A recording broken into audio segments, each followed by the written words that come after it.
15 of us at the moment in the room. I suspect a few more will join us. In particular, a special welcome to our frequent flyers, who are more than welcome to move up closer to first class, given all the points you are accumulating.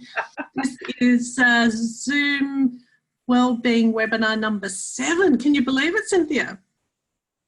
No, it's and every week's been different, and every week's been fabulous.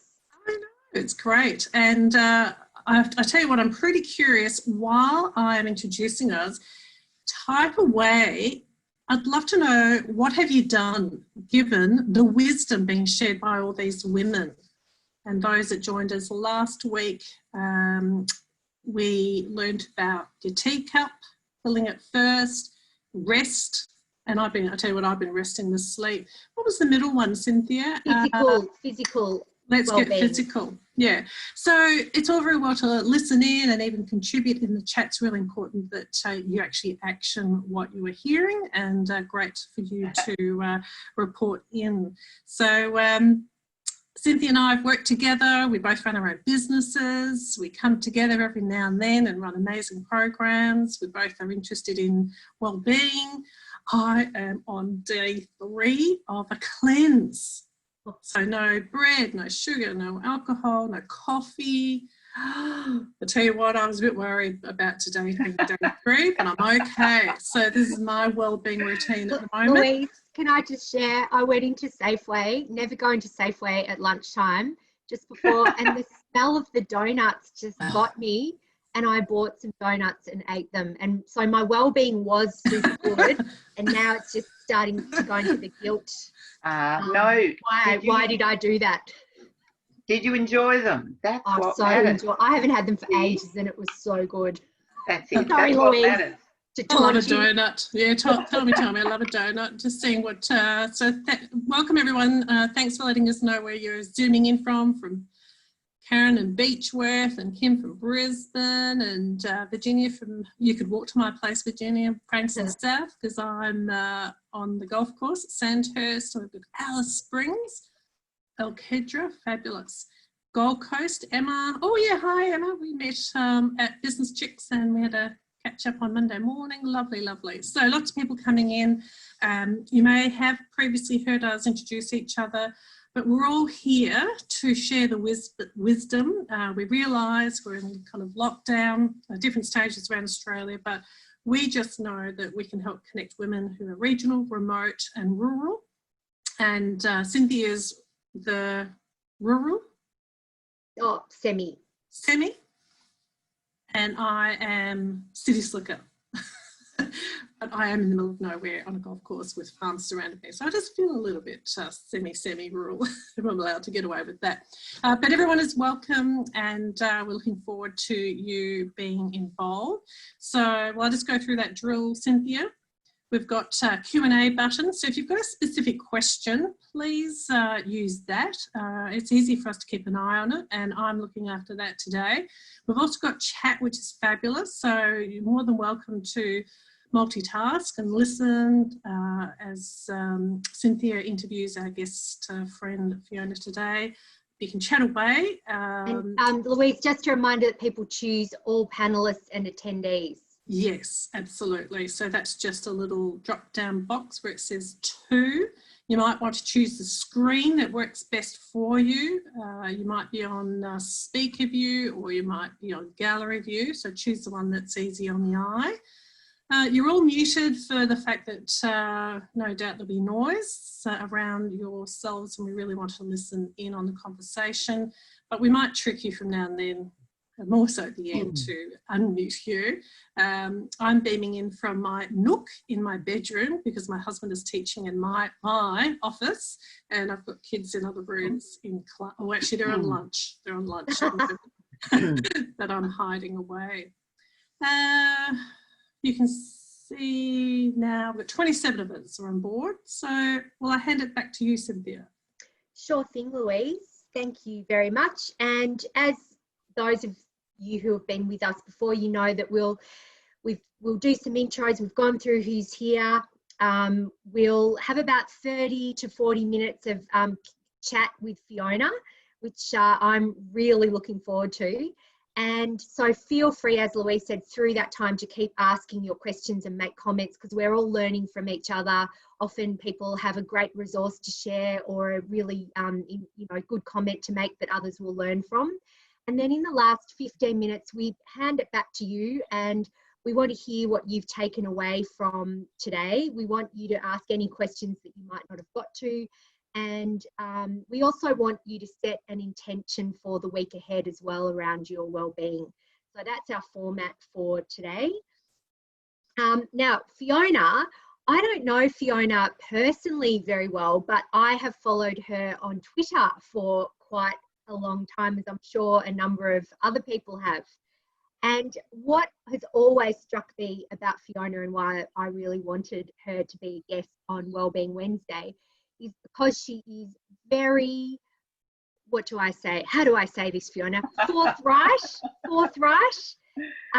She's always seemed to me to be, she has opinions and she's not afraid to put them out there, which I think is such a courageous quality to have, because I reckon a lot of, particularly women, we often were a bit afraid of offending people. And I was actually coaching someone this morning who said, I just don't know why I judge myself. And she'd set a goal to make sure that she spoke up at least once in meetings and asked a question or made a comment, because she just found she wasn't speaking up because she was always second guessing herself and doubting herself. So that's one of the things, many things that I admire about Fiona. And I think that there's a lot that we can learn from that mindset and that quality of courage and authenticity. And I think, Fiona, you seem to be a person who's pretty in touch with your values and who sticks to your values. And that's something that I really admire. So Fiona's had a long history of, she's done many things in her life. She was from South Australia originally, now in Queensland, from a farming background, and became a photographer, but had lots of different things going on in that time. You actually even exhibited, you had a photography exhibition in, was it in LA, Fiona? No, Washington. In Washington. DC. Yeah, in the and embassy. I heard from Pat Hamilton, who's an apology for today. She sends you her regards, that Joe Hockey opened this exhibition. Yes, Can you tell me a bit about that? Oh, it was actually, I was really lucky because, as you know, if you invite somebody who in a position of, political position or whatever, if a crisis comes up, they vanish and you don't have a speaker. Well, that was actually the day that Trump announced the steel tariffs. So the cat was amongst the pigeons, and I was really lucky that he did stay to open. And then he opened it, and then he rushed off to catch a plane to New York to actually go and see Trump, because I gather he spends most of his time in New York, not Washington. So I was immensely relieved, because yes, it would have been disappointing to go all that way and then not end up meeting him. Yeah. And what was the exhibition about?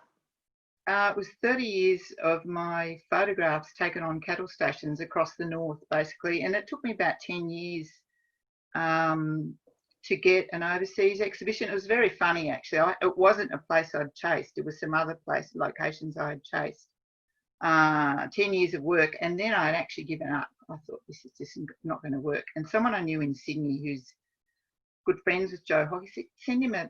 So I did, and it came good, but it was really a result of a lot of persistence. And a lot of the things I've done fall into that same category. Tenacity is the point of almost stupidity, really.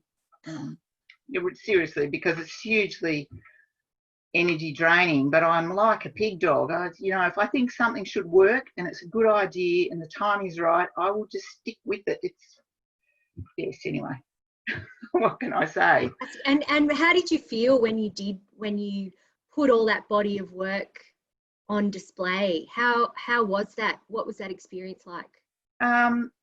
It was one of those pinch me moments, and I didn't have any family members there, which was it would have been nice to have had my sons there to see it. So it was great, but it's one of those, it's like a wedding. You think, oh, I wish I could just bottle it and stretch it out and make it go longer.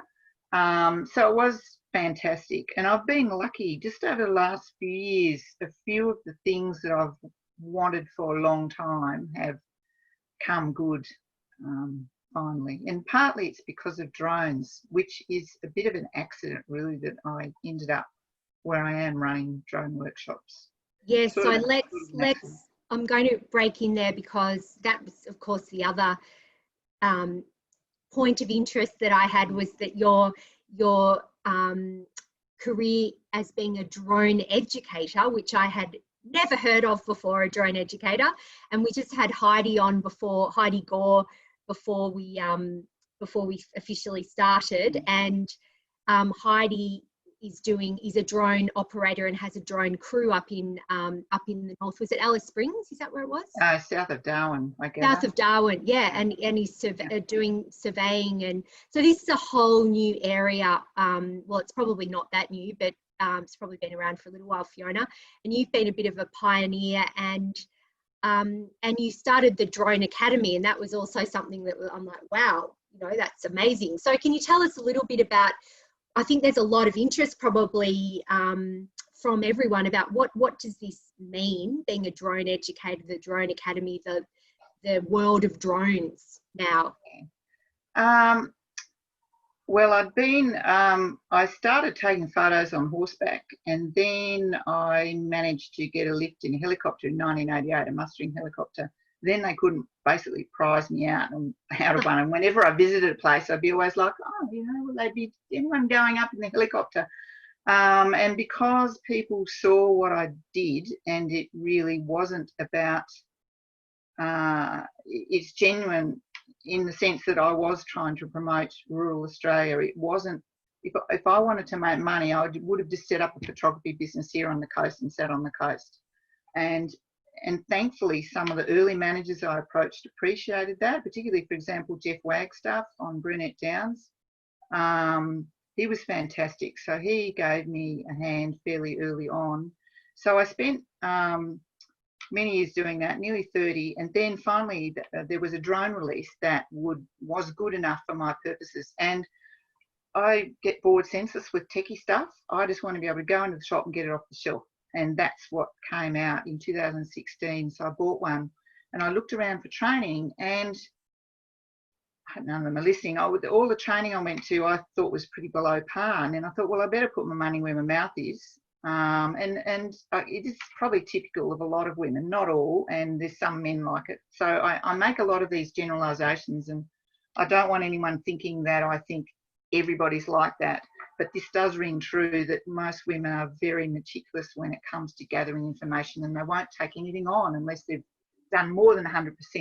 And that was me. And then I thought, well, I really should run some of these. You know, if I think I can do better, I shouldn't, you know, sit and say it. I should do it. And then it sort of went from there. And I kept looking around thinking, why is no one else doing this? And at the moment, there really isn't. In fact, there's almost no one doing it in any other country. In the US, there is more training of different kinds. There is like someone who runs a 2-day mapping course. There's nowhere else in the world I know who does that. So it really is by accident, but all the other things I've done feed into what I'm doing now. So it's surprising. I'd go, how did this happen? It just did. Yeah. I wouldn't have predicted it, obviously. I mean, none of us would have realised that drones were going to be a thing, and that they would actually be a legitimate business tool, really. So who comes along to your workshops? Who's all manner of people. And something very interesting, because all the other people I know running any kind of training are men, because as I said before, there's very, very few women flying drones. Certainly professionally, there's very few who are fully licensed. I tend to get a lot more women who will come to my training, because typically if I go to something, there will be less than 10% will be women. Whereas if I run something, quite often it'll be like 50-50, which is a lot more fun. You know, I always make the point too here that it's not about women being better. It's about women being different. And women and men will typically ask me different questions during workshops, drone workshops. and it just makes it more interesting. I also really love a spread of ages, and sometimes the most enthusiastic people have been people who are older. I mean, I've had fellows in their 80s, late 70s and early 80s who want to go and buy a drone. And I just love that, because I also am on a bit of a soapbox with regard to ageism, as well as a few other things that people probably not too many soapboxes. But anyway, I love a soapbox myself, Fiona. well, you know, you can't change things, and this is one of the things that frustrates me. At the moment, there's been a lot of be kind, and to me that's a bit like saying to people brush your teeth, because and it's a bit like the 1950s version of telling a woman to be nice, because we need all kinds, and I think we need to respect more the diversity, certainly amongst rural women. We've all got different approaches, and I think it's really, we're at a point where we really need to hammer home that we should respect the different approaches, because they all achieve different things and they're all part of the big puzzle. We've been in danger a little bit of having too much of a sort of a stereotype of what a leader should be. And I prefer diversity. And, you know, look, we probably would we still have the vote if it hadn't been for the suffragettes and all the ruckus that they created? Who knows? You know, it's the women who've been really noisy and ruffled feathers and been outspoken who have helped drive change and make it better for all of us now. So, Fiona, do you think you're a feather ruffler? Accidentally, yes. I used to get in trouble in grade 6 from the headmaster, who actually wrote a very cheeky poem about me being a bit disruptive. So I had a career, but it doesn't mean that I've got more confidence than anyone. I just have this, I don't know why. I just, if I see something that's wrong, I mean, I really like an egalitarian society. I'm not a fan of having anybody on pedestals, or so a lot of my work has been about helping encourage respect for people doing jobs that are overlooked. Not that long ago, I did a job on for the Transport and Main Roads on roadworks, and I absolutely loved it. It's the second time I've filmed roadworks, and this was with the drone, but I also took photos on the ground to see the care and attention, and there was some women there, but almost all of them were men. The hard work, the pride they take in their work, skill. You know, for me as a photographer, it doesn't get better than that. That's what I really want to help convey to other people. And that's what I've loved about, because good things always come out of bad. And, you know, the virus has shone a light on people, for example, in supermarkets, who are just so taken for granted. But there are people doing other jobs that are very overlooked. And I really like to draw attention to what they're doing and try and increase respect for them. Sorry, I'm going way off on tangents. Sorry, I was just having a look at a comment, because Lisa Brassington, who is another frequent flyer, just said that I enjoy Fiona's disruptive drive. It's done with innovation, creativity, inclusion and passion. So there you go. Well, Lisa is very good at that herself too. Yes, so yes. Yes, she is. So Fiona, I'm loving that you're speaking of these issues, because they all tap in, don't they, to our well-being, like how we feel about the society we live in, you know, what we value, how we want to live, how we want to express ourselves. If we're not able to do that, then that's negatively impacts our well-being. Exactly. That really is something I think of, and I think sometimes someone said to me, and I can't really quote who it was because it was a relative, but he said, "Oh, women often get cranky, you know, when they're in their 50s and can't understand why." And I think it's because they feel shortchanged, because they felt if they worked hard, were nice, played by the rules, did all the right things, that things would come to them, and they haven't. You know, they've been so taken for granted, not recognised. You know, they might not have a formal title or, you know, a paid position with a title and their own income. And they get angry, you know, because they're overlooked. So that's part of it, yes, to try and map your own way and one of my 3 things that I wrote down here, because I had so many, I had to sort of weed it down a bit, you know, otherwise we'd be here for weeks and everyone would die of boredom. But one of the things I say is, you know, for people, women particularly, when you're 80 or 85, what do you want to look back on? And I try to really, it's probably the one thing I really try to underpin what I do. What do I want to look back on? Because it covers a whole gamut of decisions that you make. Are you going to clean the windows today when you'd really rather be out doing, you know, something else? It comes back to that, you know, in all those other things that people talk about not worrying about small things and whatever. Sometimes small things can be important. So what do you want to look back on? What do you want to look back on? Having made a positive difference and helped people, I guess. I did start a teacher training course straight out of school. I actually really enjoy teaching, but I didn't want to become a teacher straight out of school. I really wanted more life experience. And I figured out then at the ripe old age of 18 or whatever I was, because I finished year 12 when I was just turned 17, that I was probably not cut out to work for the teaching profession, formal teaching profession, because I would have been too opinionated and I would have, you know, I'm not good at tolerating, and they have to run it with a very rigid system or it's not going to work. You know, it's a juggernaut. You need rigid systems, but that's probably not what I'm best at fitting in with. And now, of course, I'm hopeless because I've been rowing my own boat for more than 30 years now. So totally incorrigible when it comes to someone being too prescriptive. And so, Fiona, I'm just wondering, given the focus of our conversation today is around wellbeing, has there been, often for some women that we've been speaking with, there's been like something's happened along the way that's kind of really shone a light on what I'm doing isn't working, I need to make a change. And has anything like that happened to you to really get you focused on your well-being? Yes, well, that was a good question, and I wish it was only one thing, but no, there's been a number, and I had what I described as a decade from hell, where, you know, a number of people died, but just of various things. It was just like Armageddon, because every 18 months, basically, something pretty awful happened.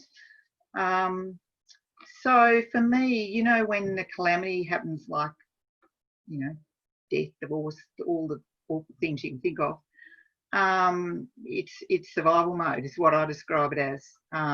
It's just one day at a time, 1 minute at a time, one day at a time, whatever. And it's not until you've sort of got through that and out of that you start to reflect. I'm not good at reflecting, and that's why I love being asked questions, to be honest. And I think I recommend, I try to encourage women to step up to speak at events too, because we need so many more role models. And I've actually written blog posts on it, like how to do it, because my first experience was pretty awful. It was at a really big event, and that's not how you should start your public speaking. But everybody here would have things they can offer others, and in being asked questions is how you learn, or certainly how I've learned a lot about why I do what I do, because I tend not to think about it otherwise, to be honest. Louise, just wondering, I think there are some questions there. Yeah, there's a couple in Q&A. We might just leave those at the moment. They're more technical questions. So from Elizabeth, Fiona, the fact that you're admired, how do you find the solace to stand tall when you're the only one going against the grain? Elizabeth's been reflecting on the continuum between picking your battles and the standard you walk past as a standard you accept, which I think the Chief said that quite a few years ago. And to add to that, maybe. Oh, look, one of my little sayings there is, one of my favourites is, because I like them a bit blunter, is lie down with dogs, get up with fleas. You do have to be a bit careful. And I've learnt some hard lessons on Twitter. I've learnt more than anything else, and I crashed around like, no tomorrow when I started, and I've learnt a lot from that. Picking your battles, yeah, you've got to look after your energy, and I think everybody here would probably already know that. People talk about looking after your money and your time and your this, that, the other. For me, it's energy, particularly working on my own. So anyone here working on your own, you would all know you've got to look after your energy, because you can't go and buy it, can't pay someone to do it. Your energy that gives you your drive, your self-motivation, your ideas, your ability to withstand, a hail of rocks, which falters for me too every now and then. How do you pick your battles? I guess I try and, what it all boils down to me is what other people aren't doing, what isn't being said. I've always had a business where I've tried to address gaps as soon as a lot of other people, when I started, most of the photographs we saw in the media were created by professional journalists from Sydney particularly, who would be in a rush. They'd just visit a place, take the photos, go home, without any understanding, because how could they have? So I started doing that. Now there is a lot of other photographers doing that. So I don't feel the need to do that anymore. I'm getting commercial work, but I don't actually chase it, because there's a fantastic array of rural photographers. When there's a gap, whether someone else doing a good job, I'll wander off, because there's so many other unaddressed things. So that's how I do it, Liz. If nobody's doing it and the timing is right, and it really needs doing, that's when but obviously if you've got an array of those, then you try and pick the thing that you think is going to get over the line first, because there can be too many to choose from as well. And I just add in there, Louise Scott asked, have you found that once you've actually spoken up about something, that you've had people come to you secretly to thank you for raising the issue, Fiona? Often, and that sounds like she might have had the same experience. Often, very often. So, and this is funny. I'm glad I thought of this. I was on, actually, again to mention the same station, Brunette Downs once. They've got a very big dining room, and I was sitting there. I always feel like a bit of a fish out of water, but I was sitting there with younger people around me, and it's such an old person thing to say, but like they hadn't probably long left school. And I told some story that was so innocuous, I can't even remember what it was. And a girl had been listening to what I said with bated breath. And at the end she said, "You're like the Germaine Greer of, Australian agriculture." And I knew how she meant it. It was probably the best compliment I think anybody's ever given me, because she just listened to the story and, she loved it. And it's unfortunate, I can't remember what it was, because to me it was just everyday, probably hitting someone with a cudgel, I'm not sure. I've got an idea what the story was, but I've often had that. So I encourage people to stand up, and it's taken me a long time to learn that if someone throws rocks at you, particularly from within agriculture, and that's what hurts. If it's just some random who's bobbed up, really, I don't care at all. I learned that a long time having an early website. From 2003, I used to get animal rights activists send me feral messages long before social media was invented, and I was on my own having to deal with it. But people within agriculture who send rocks randomly, and that does happen, that has happened, and there has been some women who've done that over the last couple of years. One on a Saturday night about 12 months ago, which is pretty random. And so I went and thought about it. I've got better at thinking about things before responding, which, trust me, that's taken me half a century probably to learn that. Just shut up and have a think first. But then in the end I said, well, I've got nothing else better to do than argue on a Saturday night, but I thought you might have had a life.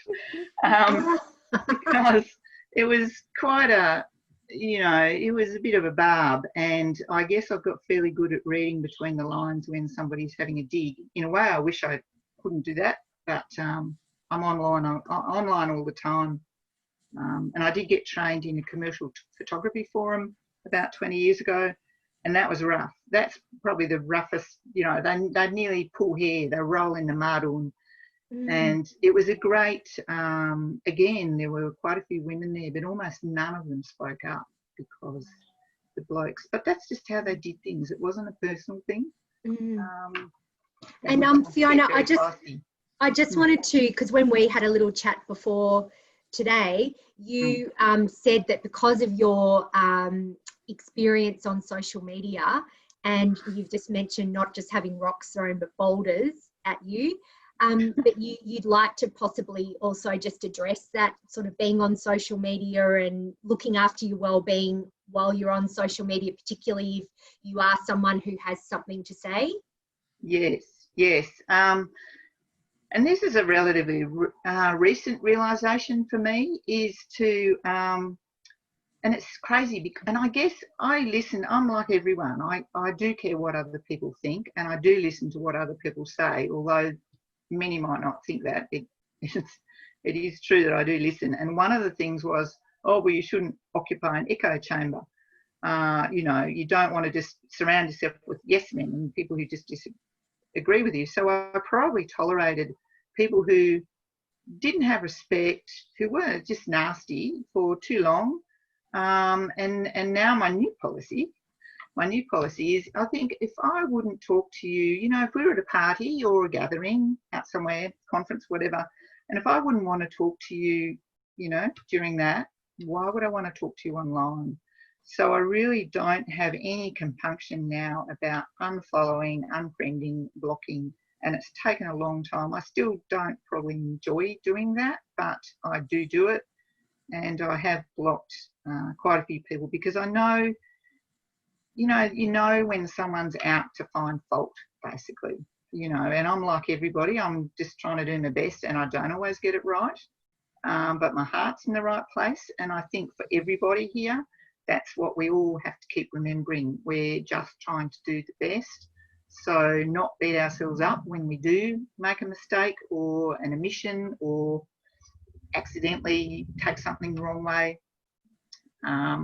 So yes, it's not just surrounding yourself with people who agree with you all the time and patting you on the back, but the people who don't respect you or are out to find fault, if you can, cut them loose and stay well away, because nothing, that's just poisonous.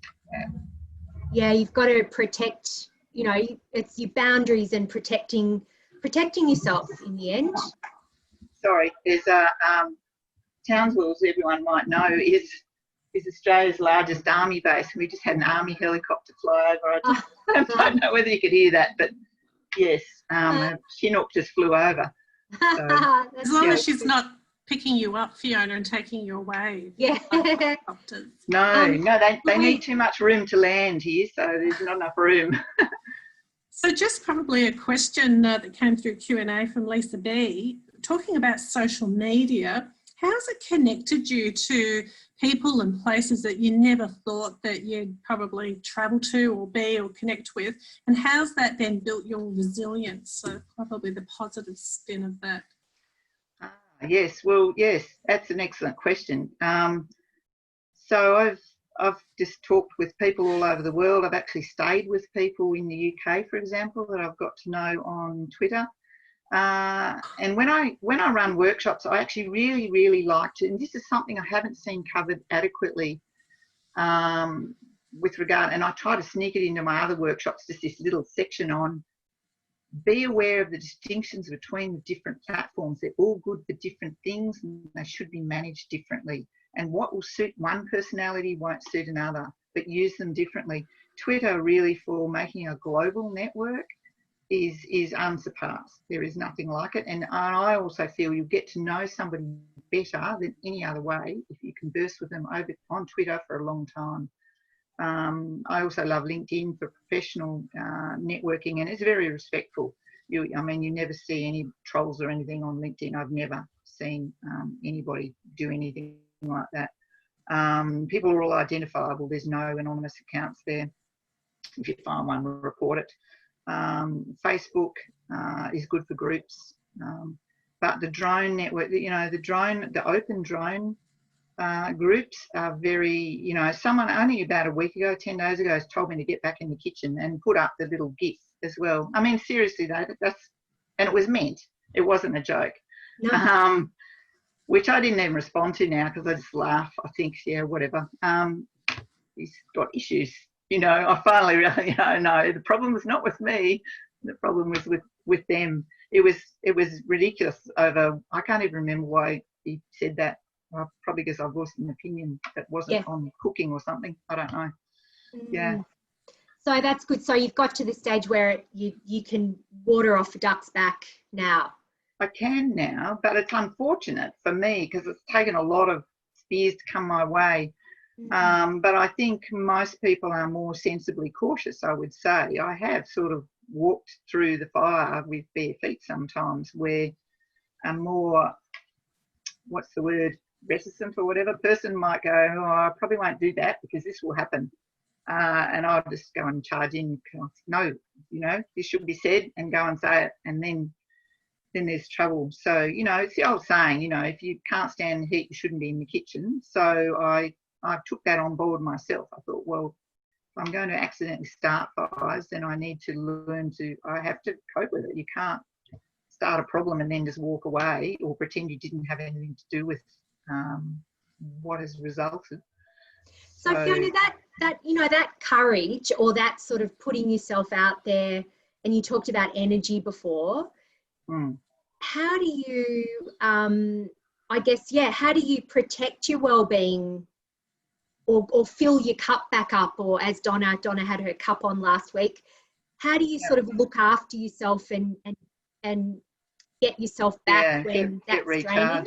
Yeah. Well, I get little wins, and I apply for a lot of things, different things, which is ridiculously time consuming. I mean, I only apply for the things I obviously think that I'm going to get. And actually I got some good news this morning, and I always have something to look forward to, which the thing this morning was, CASA, I applied for, and I never thought I'd get this. They've got a safety sponsorship for people running training. So I've got a bit of money, and I've got a workshop coming up in Quilpie, hopefully still on in July. So they gave me a little bit of money, and I just found out this morning. So that was a real surprise. Now, when I get something like that, I know how hard these things are to get. So for me, and obviously that's not the same as wellbeing, because it's tying it into with work, which is obviously very risky, because you can have a big drought where nothing you try works. What was the other thing I was going to say? It was actually on my list looking forward to things was the other thing. I always have things to look forward to. I grew up in a mixed farm. We always had calamities. You know, if it rained, well, we were about to shear. If it didn't rain, you know, they'd just sown the crop and it was going to die if it didn't rain. So I learned, I think, from that to always have something to look forward to. I have something to look forward to today, even if it's dinner and lying in my bed, because my bed is probably the most expensive thing in the house. You know, back to the good sleep thing. Have a good bed. You know, if you're going to spend money, buy a really good mattress. Seriously, basic, but it took me 40 years or something to do that. But it's worth it. It's great, and I can look forward to that.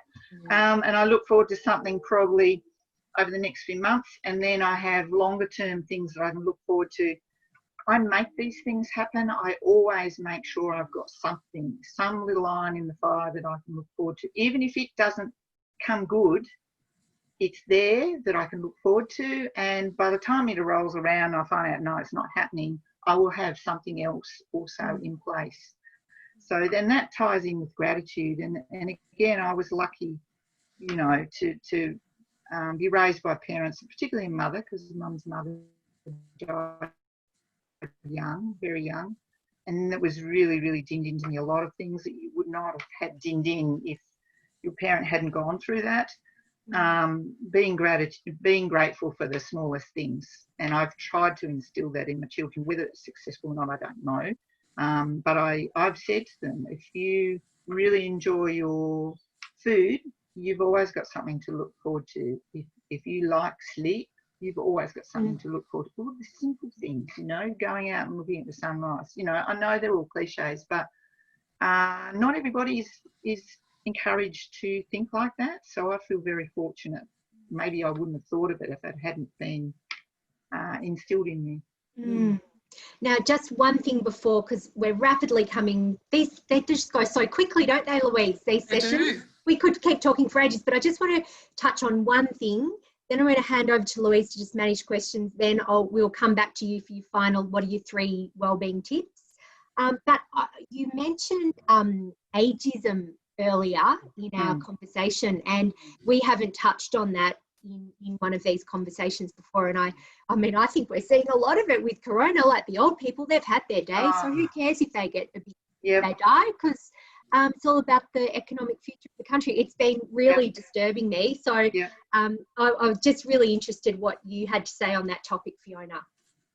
Well, Mum always said that, you know, you wait until you turn whatever, I forget the age she said, but people will start to look through you. And if you're at a counter and you're next to be served, you will be ignored and someone else. And that actually has happened to me. I didn't go out looking for this. It happened to me. And when I deal with people, sometimes, and it's same as a woman, you'll know when you're talking to someone, whether they'll talk to anybody and treat everyone the same, or whether they're talking to you because a man hasn't come along. You know, I've been in groups at conferences, for example, where that has happened, where I might be the only licensed pilot and they'll ask a drone pilot and they'll ask a question about it of someone else in the group who bought a drone last week. You know, all these things. So I don't know how. It's actually very depressing for me because I don't know how and then you just look like a cranky old woman if you start jumping up. It's like you're sort of fulfilling the stereotype if you jump up and down about it. But it is such an issue. And I was thrilled with the Australian dairy farmers actually put 3 older women on stage at their conference last year to tell their stories. And please, can other agricultural conferences do more of this? This is what we need. I mean, these are women who, you know, didn't have a title, probably didn't have an income of their own, whatever. And they're amazing. They're so full of knowledge and wisdom, and it's a tragedy that it's not being paid attention, not being revered as it should be. So I would love to see whoever organises that conference. I think they do a splendid job, because I saw some of the other speakers were quite out of the box. A lot of our events can get quite, they're beginning a little bit samey. Same speakers, same pattern. So maybe through conferences and events is one way that we can really start driving having the full range of age, rather than, you know, oh, we've got too many middle-aged people, let's go and get the young ones. Well, how about getting the elder ones, you know, and mixing them all, because we all know stuff, and to see that shared is so much more interesting and so much more respectful. Yep, yes, agree. Louise, I'm sure we've got heaps of questions. There's heaps, I'm sure. Yes, trying to keep on top of them. I just want to go back. Amber Driver asked a question of you, Fiona, when you talked about, you know, rowing the boat. What rules and strategies do you have to balance your work time and your personal time? Oh, drat. I was hoping someone wouldn't ask that. Yeah, lots of things I'm not good at. And, you know, there's that old story of the work-life balance. I don't actually have one of those because I love what I do, and it has really taken over. My 2 youngest sons are actually living with me at the moment still, but it's only a matter of time till they fly the coop, you know, within 12 months. So I do try to, not that they want to hang around their mother at the age they are, but I do try to prioritise, for example, and this sounds like it's not answering the question, but for me it is. I'll be in the middle of something, and when I'm on a creative, I just want to do, if I'm writing, but one of them will come down and they want to chat, so it's just like down tools and have a chat. So that's a little rule I have had for myself for a long time. If the kids want to talk to me, particularly once they're older, you know, I'm not talking about when they're 5, because when they're 5 they can wait, and it's good discipline for them to wait and not learn to interrupt. But when they're older, I do try to drop everything. Every trip I do is a work trip, and my work is like everyone's. It involves tax returns, a whole lot of stuff I don't like. But I do love what I do, and I'm really enjoying being able to impart some of the mistakes I've made to help others avoid the mistakes, or at least cut them short. So yes, no, I haven't mastered that, but I'm probably at peace with that now. That's how I'd say that, yeah. Okay, so now there was a very early question from Virginia Brooke, who You mentioned volunteers, and have you encountered any issues in relation to insurance of volunteers? So quite a technical question. And I'll just throw in there also from Virginia was, what was the model of the drone that you talked about in the early part of your story? Excuse me, the easy one first is it was a Phantom 4. And then I've got the latest model Phantom 4. I've also got Mavics and some other ones, but the Phantom 4 Pro version 2 is actually my favourite. But on my blog post, I do have some spiel on what drone to buy, because some people spend a lot more than they need to and all this sort of thing. So I've got some quite detailed information there designed to help people in regional areas. With regard to volunteers, that's not my forte in the sense I have my own insurance. I don't insure, like my equipment is not insured, but I have really good public liability insurance, because I'm one of those people who think not why does it happen to me? I just think, oh, well, it could happen to me. I buy lotto tickets, but I also buy really good public liability insurance. So specifically for events, sorry, that's not something I could help with, but there might be an organisation who can, yeah. Hopefully that helps Virginia there. Now, what else? We had one other question. I don't know how you can keep up because I can't read and yeah. There's so many interesting conversations there. There's lots of comments. I've got one. What compromises your well-being, Fiona?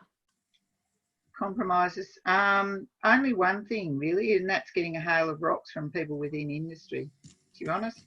I mean, apart from, the old family headaches and whatever, which I presume if you live long enough, everybody has those kinds of things, most people, I imagine. So I can find those things difficult. But yeah, criticism from within industry when I'm, as I said, what I've done is based on philanthropy, for want of a better way. I'm not trying to put tickets on myself, but trying to point out that it's legitimately trying to help others rather than just some huge money-making scheme. So that really hurts if someone comes out and starts poking little spears at me. Yeah, I find that hard to love. Yeah. And is that because, is that about it's sort of questioning your integrity and your... Yes. Is that... Yeah. Yeah. Yeah. And if someone wants to insult me, they say that I don't have any, or, that I'm only doing something for money, or I can't be trusted. Those are the things that really wind me up. And I guess we all have our little sore spots, and those things probably really matter to me. Yeah. I mean, I could have made a lot more money if I'd been prepared to sell my photos to whoever wanted to use them.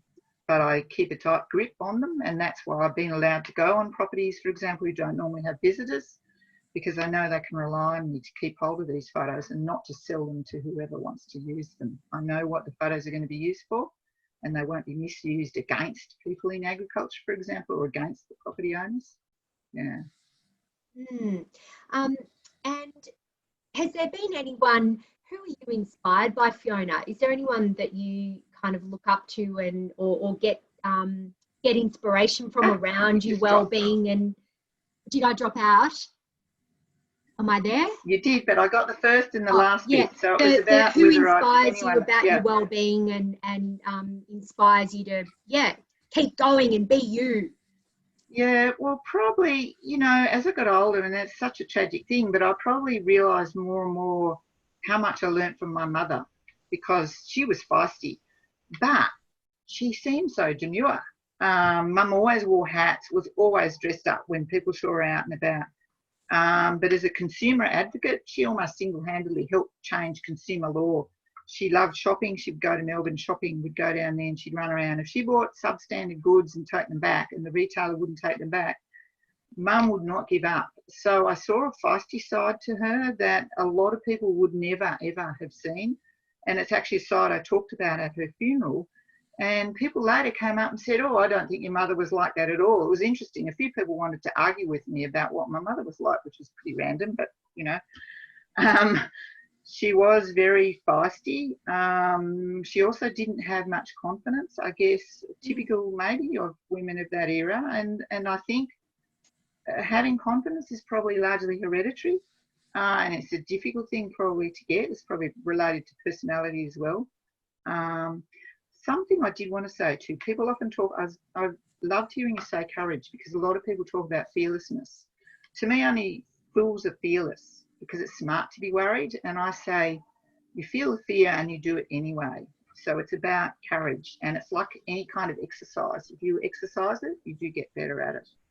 Mm. So that's a really, sorry, Louise, one final comment for me for the moment.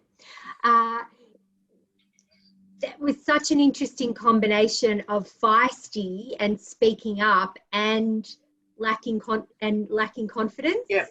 So yeah. isn't that like, I love, there's something that I love. You can be feisty and you can lack confidence. Yeah. It can all coexist.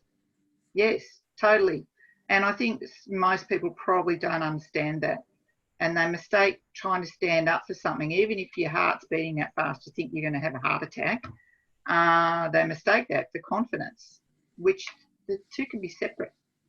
You know, it's just you really believe in it. That really should happen. And so you're sort of removing yourself from the equation. It's not like saying it's because you're special that you can speak about it. It's just that someone needs to do it and no one's doing it, so it's going to be you. Imperfect though you might be, it needs doing. So you just get in and do it. Mm. And when this is a bit of a personal question, but I'll go there. When was the only answer if you feel like it? When was the last time you felt that you just said your heart's pumping and you're feeling like, oh shit, should I do this or not? Can you remember the last time you were like that and what it was that you decided to do? If that's not personal. I've actually had a few instances over the last week, most of which I can't go into because sometimes there's other people's stories. Yeah. You know, family members and whatever. But one story I can share was the lockup where I've had my books for 11 years has been sold, and the man rang out. I had no idea. He rings up and tells me I had to move straight away or out of the book. So I took them on, and they're also saying I owe them rent and yard out, which I don't. So that was pretty, yeah, it was pretty rowdy. I've still got to, so I've got to move the books this afternoon, actually. Oh, and you had to go into battle. You had to kind of go into battle there. I did. I won't bore you with all the ins and outs, but it was quite, because, and one of the things is, and my children have sometimes said, oh, you know, don't worry about it. Oh, you know, oh, there's our mother going off again. But I've said to them, if, you know, who's going to stand up? I know they'll be doing it to other people. And I know this company will be doing this to other people. And at the moment, a lot of people are under pressure, financial pressure. They do that to the wrong person. It could be the straw that breaks the camel's back. So I've told them to pull their heads in and why, you know, in detail, because of that. It's not really about me. It's about the fact that they treated me like that, and I know they'll be doing it to other people. And Townsville, of course, has had quite a bit of a caning because we had the bad flood and et cetera, et cetera. So there are people here who really are struggling at the moment already before the virus situation. So a lot of these things are about, I'm quite happy to be the sacrificial lamb, for want of a better way of putting it, because it might help somebody else. Sorry, that sounds a bit, you know, but yeah, that's basically how it works for me. Yep. Louise.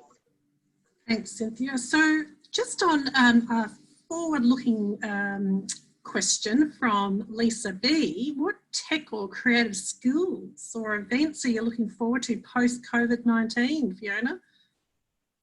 Well, the workshop in Quilpie I'm so excited about, because I love these small communities. I really, really, really love going there. And because I'm in town now, I've lived in town quite a while, I don't really belong here. But we're sort of not entirely luck, but I've created a business where I get to escape. So that probably is top of my list. I'll really enjoy it because I know the people coming, and I'm presuming it's still on because it's late July, and I think at least within Queensland, I think we'll be able to travel there, barring the calamity, of course. I'm actually really looking forward to that. And I had a two-day one in Blackall last year, and there's only one other person or one other business I know that runs like in-depth aerial photography training, and they're in the US. I don't know of any other country anywhere else you can do it. So it actually really gives me a thrill to be giving them training that you can't get in the capital city in Australia, you know. So that's fun, I think. I really like that. Yeah. Sounds like it'd be great to attend. And I'm just wondering, do you think now, Cynthia, to squeeze in our top 3 tips from Fiona? Yes, Fiona. Oh, yes. To top 3 tip well-being roll for everyone. No more than 3, right? Well, I know, it's very disciplined. Sorry, I talk too much. Yes, I do have I have too many opinions. My mother used to tell me when I was 2 that I had too many opinions. Look where it, it didn't help, did it? But anyway, one of the things, as I mentioned, is, imagine yourself at 80, 85, whatever age you want to set. What do you want to look back on? I was brought up to always have a clean house, and I've just gone, do I really want to have spent a few years cleaning my windows? Seriously. And I hate not having clean windows, but I just think this is just crazy, really. Something I did want to mention, I'd love to know how many people here, mostly women I'm presuming, have not done something because they're worried about how they look. They've been on the beach, they really want to swim, but they're worried about how they look in their togs, whatever it might be.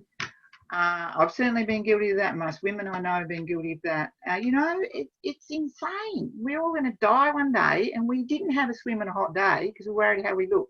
So I'm telling these things to myself as well as to others. It's absolutely madness. We need to get over it. And the purple hat thing, I actually hate that poem because I'm thinking, why wait till you're old to wear a purple hat? If you want to wear a purple hat, do it now. Crazy. So yes, that and I've sort of mentioned the others, and the main one is about courage, because it will give you the sense of satisfaction that you were able to do it. And you need to remember to go, I did that, and 12 months ago I wouldn't have been able to do that, and I stood up for myself, to be assertive and not passive aggressive and all those bad habits, which I also learnt when I was young, and always having something to look forward to. But one quick thing I wanted to sneak in was it's okay to be angry. Just make sure if you are angry, it's fine to be angry. Make sure you're directing it at who you should be directing it at, and keep your eye on the outcome. What outcome do you want? And always think of a solution and don't get bogged in it. Don't get bogged in being angry, but it is fine to be angry. And again, it's crazy, but it's like the 1950s. Women aren't supposed to be angry about anything. But we've just got to make sure we direct it and it's designed to be productive and get a good outcome, rather than just being angry and for no good purpose. Yeah. I think I snuck in a 4th one there. Anyway. No, I love it.